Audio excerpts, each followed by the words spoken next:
The Birmingham School, Centre for Contemporary Cultural Studies, CCCS, founded, 1964 location, University of Birmingham, UK founder, Richard Hoggart notable scholars, Stuart Hall, Paul Willis, Angela McRobbie, David Morley, Dick Hebdige historical context and intellectual origins. The Birmingham School, officially the Centre for Contemporary Cultural Studies, CCCS, emerged in the 1960s as a groundbreaking academic institution that challenged traditional understandings of media, culture, and society.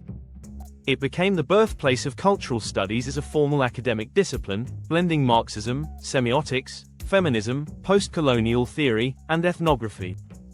Its formation was a response to the limitations of classical Marxist economic determinism, the rise of mass consumer culture in post-war Britain, the need to analyze how everyday cultural practices reflect and resist power structures. Key contributions to critical media studies. 1. Culture as a site of struggle. The Birmingham School viewed culture not as a static or elite product but as a dynamic arena of ideological conflict. Everyday practices, music, fashion, TV, became sites where dominant ideologies were reproduced or contested. 2. Encoding, decoding model, Stuart Hall, 1973. This model revolutionized media theory by arguing that media texts are encoded with dominant ideologies by producers. Audiences decode these texts in varied ways: dominant, negotiated, or oppositional readings.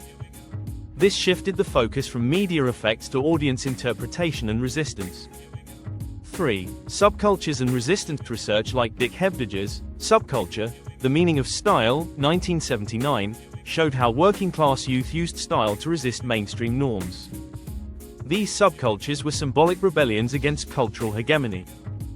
4. Media, identity and representation. The Birmingham School was pivotal in analyzing how race, class, gender, and sexuality are constructed and represented in media, and how marginalized groups navigate those constructions.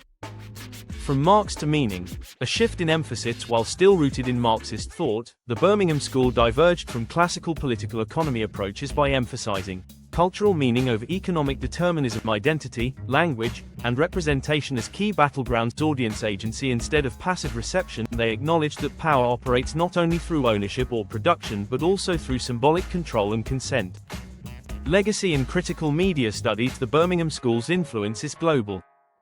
It laid the groundwork for media ethnography, reception studies, critical race, gender, and post-colonial analysis, digital media cultural studies. It also offered an accessible and activist orientation, bridging academic theory and everyday lived experience, a tradition that continues in today's critical and digital cultural studies.